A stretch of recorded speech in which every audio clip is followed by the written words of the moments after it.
So may balita na rin pala sa upgrade natin dito kay Mashiro or dito sa aking Honda Giorno. Naku, ang ganda ng daan, libre lang.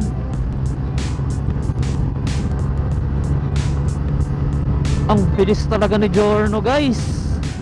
Good day, guys. Bali ngayon wala lang. Gagala lang. Wala, sayang yung day off. Kaya syempre sulitin natin mag-rides tayo. Bali nakapagpahinga naman na ako ng isang araw. Hindi ako lumabas, doon lang ako sa loob ng opisina ko talaga. So Sunday igala na lang natin yan pag ganyan, para naman malibang-libang, di ba? Kasi may motor tayo eh. Alam, work from home na nga, tapos hindi pa natin magagamit yung motor, di ba? Tsaka kaya tayo bumili ng motor, kaya ka bumili ng motor para maigala mo, may pang service, di ba? Kailangan naman yung motor mo lagi lang nasa loob ng bahay or bakuran nyo, di ba? Sayang naman, igala nyo din, i-long ride nyo din, para naman gamit talaga yung motor na ano. Kasi kaya ka nga bumili nan eh. Maliban na lang talaga kung nag-show ka, kung gusto mo talagang ano lang,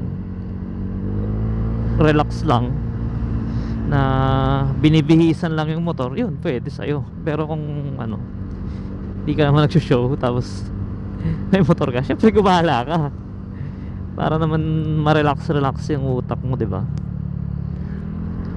So ngayon, ang biyahe ko, papunta lang ako ng Kabanggaan kasi nagyaya yung mga tropa. So naka sila, naka van, naka high ace. Eh kako, ayoko naman mag van, gusto ko mag motor na lang para mas masaya.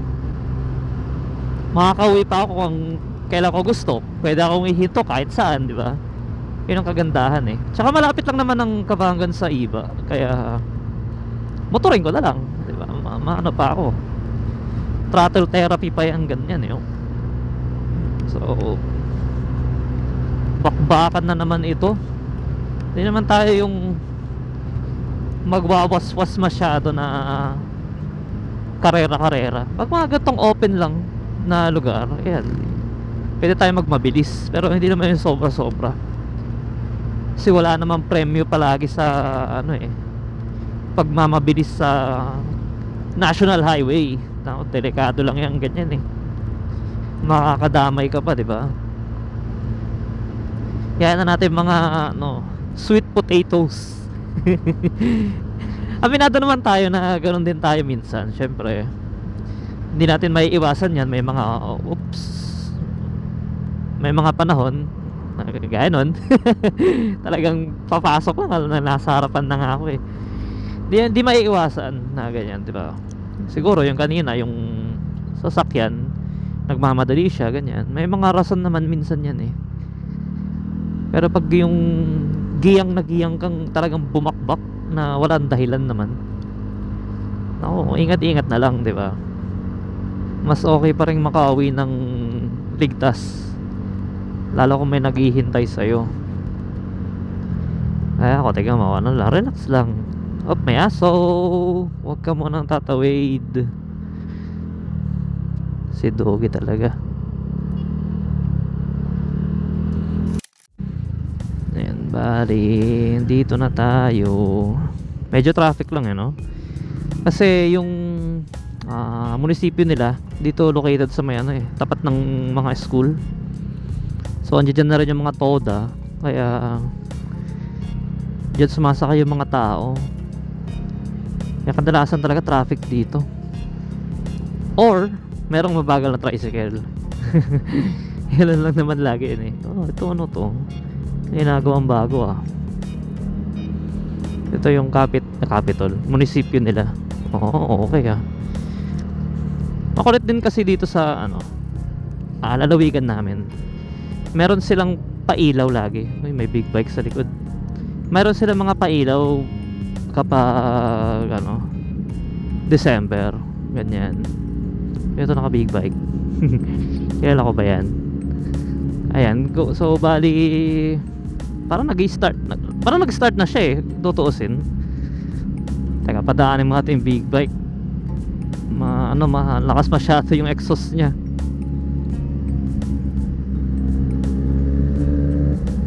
Ano to? Z1.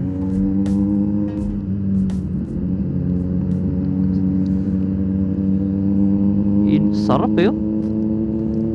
Nice. Ganun kalapad ang gulong ng sniper ko noon. Putik, ang laki pala. Kung hindi 200 yun, 180 yung sukat nung sa Z1. Yun sa sniper ko naman 180 yun sukat niya. Kaya ang taba din. Big bike concept kasi. Nanawa din kasi hindi nagagamit. Kaya yun nga, nakita ko na dati na nabenta siya. Pero unique kung unique. Talagang walang nakaganon dito sa amin. Sa akin lang yung naka-set up. Pero syempre halos pang dito lang, pang malapitan lang yun. Kasi siya mabigat. Although nakarehistro naman sa LTO yun, kompleto sa papel yun, nakarehistro siya as BBC. Pero syempre nakakapagod i-drive yun na mabigat siya eh. Binabala ko pa dati i-Baguio yun. Putik, buti na lang hindi ko tinuloy. Sobrang layo kasi. Dito ko muna siya testingin sa Giorno ko, syempre. Ano na natin yan eh. Isa sa mga kagustuhan natin, may akit tong motor natin sa summer capital of the Philippines, di ba? Tsaka feeling ko talaga kayang-kaya ni Giorno dun yan eh. Yun lang, hindi ko sure kung kaya ng stock ha. Sa stock hindi ko sigurado.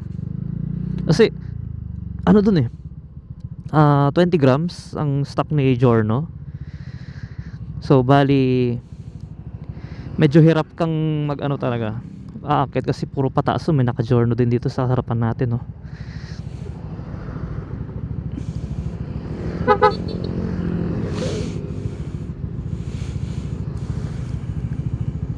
Saan kaya sila galing yung mga yun? So yun nga, 20 grams ang stock flyball ni Giorno. Tapos tutususin mo, napakatarik kasi ng mga daan sa Baguio.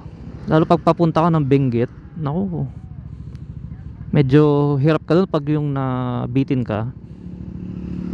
Kaya dapat talaga mahaba yung buwelo mo sa mga ganong paangat. Kasi matarik talaga, kung matarik eh. Nakita ko rin sa ibang videos. Na daw.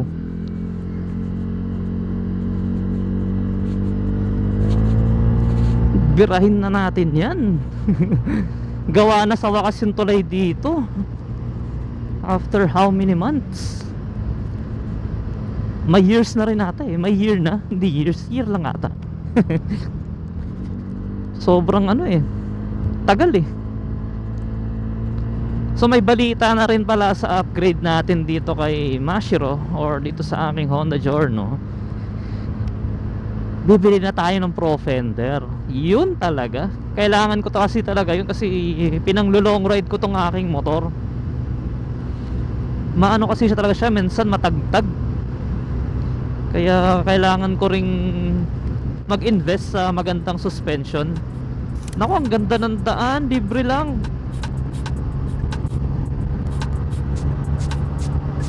Ang bilis talaga ni Giorno, guys.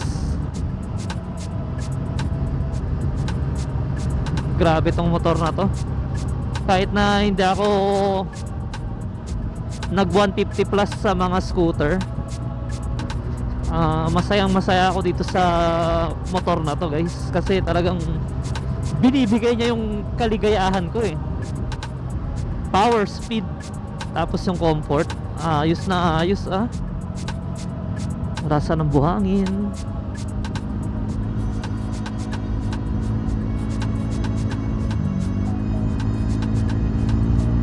Iyon, mga simpleng banking lang tayo, guys. Hindi natin kailangan yung parang nasa racetrack ba. sayad ang tuhod, mga ganyan. Ako, wag na lang.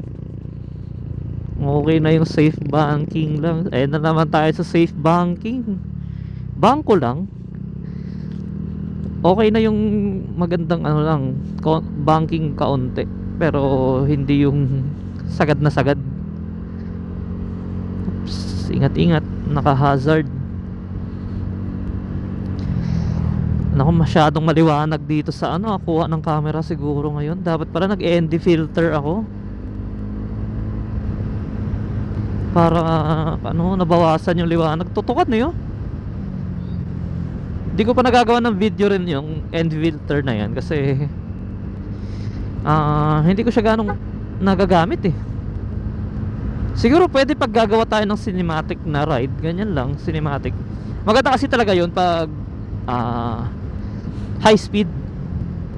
Doon mo talaga ma-appreciate ang ND filter kasi talaga ang ganda ng motion blur sa kabilaan dito habang umaandar ka. Kaysa naman yung pag ganito na naka standard lens ka lang nitong ano, camera, ano siya, wala siya gaanong motion blur. Yun talaga, kitang kita mo yung motion blur dun eh. Ang alam ko, ginamitan ko ng motion blur is yun dun sa may video ko sa review ng Giorno. Yun, merong motion blur yun. Pero kadalasan pag nagbablog ako gaya nito mga ganito, ano lang ako, standard lens lang siya. Okay naman na din siya, na-adjust ko naman. Basta naka-on lang yung sa mga settings ko. Baka nga mauna ko pang ma-upload to kaysa dun sa action camera settings eh. Nadami kasing trabaho kaya ano, hindi gaanong nakakapag-upload din. Nakakapag-video ako pero upload or editing sa post-production hindi gaano eh. Kasi syempre trabaho ko din Monday to Friday. Syempre kinagabihan kailangan ko magpahinga. Minsan naabot din ako ng Sabado pag ano, magre-review ako ng mga design na gagawin ko pa. So ganyan. So mahirap din kasing isingit kasi matrabaho mag-edit ng video. Yung akin kasi ano pa ako, nagko-color grade pa ako. Hahanap ako ng music tapos kailangan ko pang mag-cut. Syempre yung typical na process ba sa pag-edit ng mga videos. Hindi naman yung parang film production na editing, 'di ba? Ano lang, pang YouTube lang. Mga simple lang, 'di ba? Ganun lang. Para lang medyo may buhay yung kuha ng video natin. Kasi ayoko din yung standard na kulay lang. Masyadong boring para sa akin na normal na video lang siya. Siyempre lagyan natin ng konting kulay, mga timplahan natin. Sayang naman yung capabilities ng camera pag ano, 'di ba? Hindi mo na ma-maximize. Speaking of maximize ng capabilities, hindi natin nagagamit pang dive tong camera ha. Una sa lahat, hindi tayo nalangoy, hindi tayo marunong lumangoy. Kaya imposible na magamit ko sa diving. Pero syempre ang dahilan kasi kung ba't ko kinuha to is mas gusto ko yung ano niya, night capture niya or yung sa Pure Video Plus niya. Talagang malinaw talaga yung ano, camera, nakakabilib. Meron tayong video doon pero syempre nga, gaya na sabi ko, natamad pang mag-edit. Kaya ano, papitik-pitik lang muna sa upload. Tsaka ayoko naman kasi mag-upload na yung basta-basta na lang na wala namang topic na ano sinasabi. Pwede rin naman yung ganun na silent vlog, pero syempre kailangan meron tayong destination pa rin. Nakaplano pa rin yan kahit papaano, para hindi yung habang gumagala or nagmomotor tayo is hindi natin alam kung saan ang destination natin, ganyan. Kahit papaano dapat meron ka pa ring konting plano sa isip mo na kung saan ang target mong lugar, ganyan, para dire-diretso lang din at walang ano, aberya. Pero kadalasan kasi mas natutuloy yung mga ano no, biyaheng walang plano talaga, kesa yung mga pinlano mo. Mahirap kasi yun lalo pag madami kayo sa grupo. Yun ang number one na problema doon, kapag yung ganda ng plano mo tapos biglang makakancel ng kasama mo, ganyan, di ba? Tanong nga tayo dito sa kabila para maka-overtake na tayo.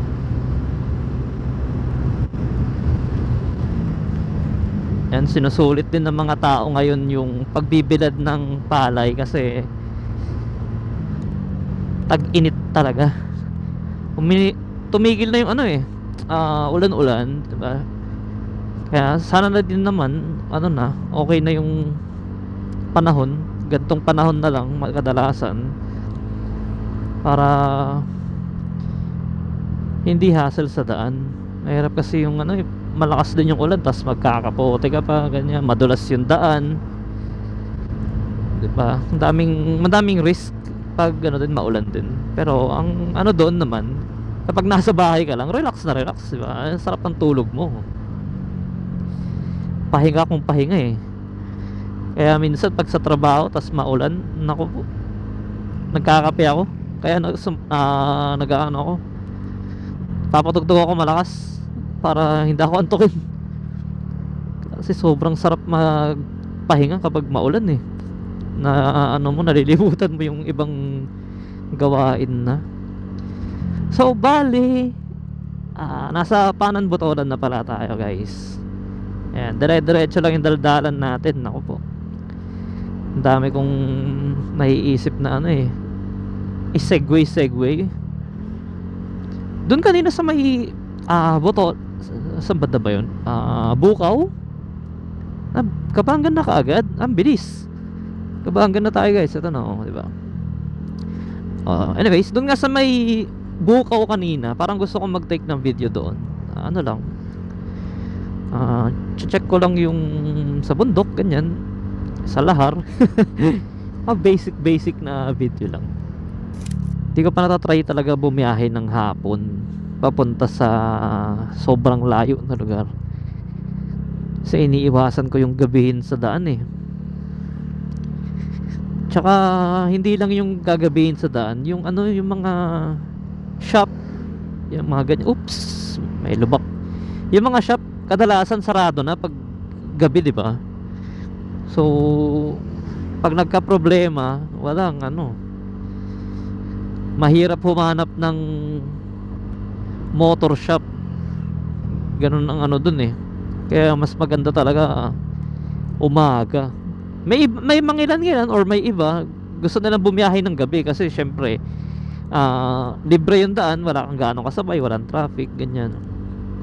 Yun lang. Ang isa pang risk naman pag gabi, aso, lalo na pusa. Ayan. Laging na ng mga tao, ng mga rider, aso daw, pero mas malupit ang pusa. Dire-diretso ang pusa Pag tumawid yung pusa, talagang ang bilis. Tas pag mabilis ka rin, nasaktuhan mo yun, naku, wala na. Punit na kayong dalawa. Tsaka minsan nagmotor ako, sa gitna ng daan nakaupo yung pusa Ang angas niya sa gitna Kala mo doon na siya magpapahinga talaga. Buti tayo hindi siya naging doon, corn beef. Corn beef pero mo pusa, yun, corn cat. Joke lang. Sabi ko wala, sana tayong atakihin ng mga animal lovers. Mahal din natin ang pusa. Sarap ang mag-alaga din ng pussycat. Pero mas trip ko kasi ang aso. Kaya ayun, okay na tayo dun. Baka kung ano pa masabi ko mahirap na. Pasalubong store, 300 meters away. Naku, madali. Dito tayo sa kanan nga, mas safe dito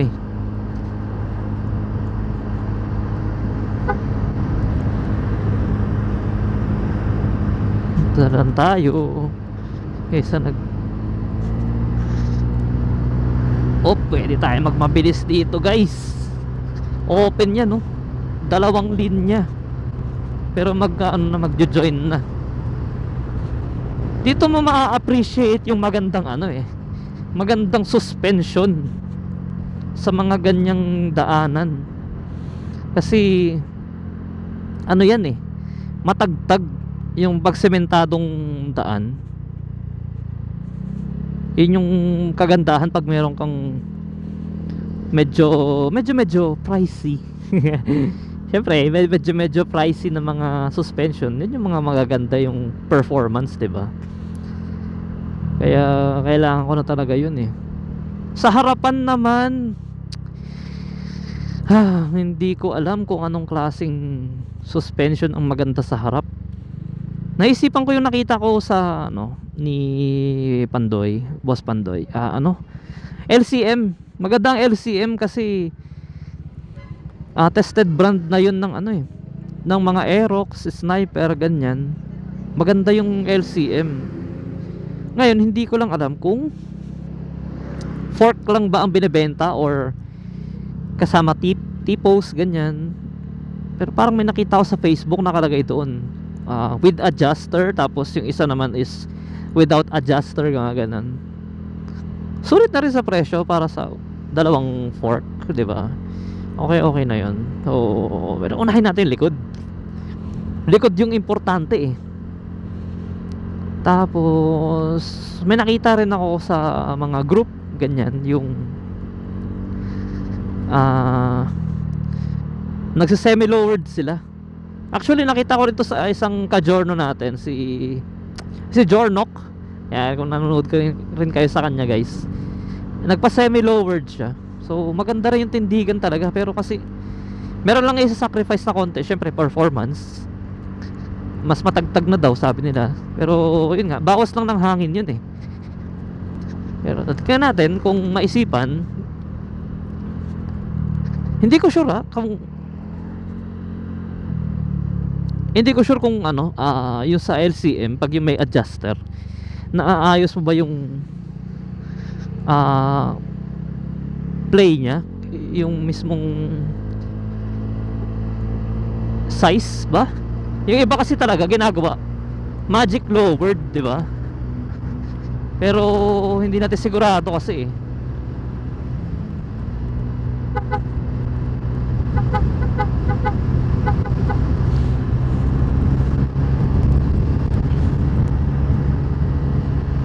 grabe talaga pag 4 valves.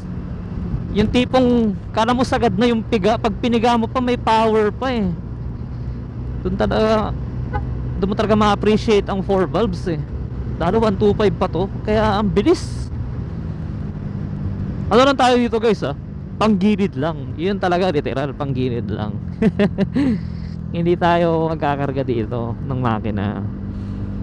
Nasubukan ko na ang may karga ng na Giorno, pero sa lang siya, yung build niya kasi pang mataas. So hindi siya pang straight na pangapatagan mga ganito. Kapatagan, ang lupit. Ngayon ko lang nabanggit ulit yun Papaya dito tayo sa Kabangan, guys. Ayan. So maluwag na yung daan dito, maliban ng doon sa mismong malapit na sa munisipyo nila. Siyempre, ganun lang lagi. Pero dito sa labas, yan, maluwag. Tsaka masaya mag-drive. Hindi ko na orasan yung biyahe ko pero feeling ko naman mabilis tayo kahit papaano.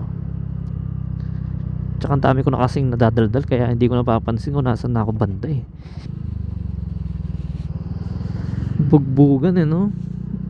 Mitsubishi Lancer. Ito yung mga lumang model na to pero pogi pa rin yun pag binihisan mo. Madami kasing sedan akong nakikita talaga sa daan. Halos Vios, yun yung madami. Siyempre